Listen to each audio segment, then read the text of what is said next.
மைக்கோட பைக்கு தானே அது. மைக்கியா?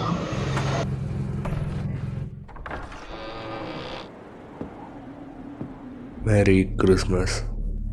அப்புறம் எல்லோரும் என்ன பண்ணுறீங்க?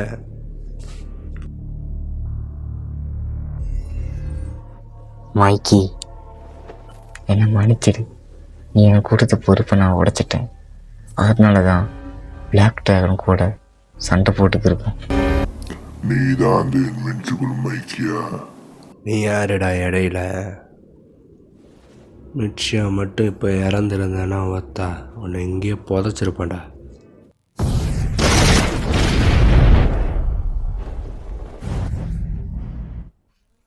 ஒத்தா இன்வின்சிபிள் மைக்கியவே பிறந்தாச்சுரா. அதுக்கு இன்னும் டைம் ஆகலடா.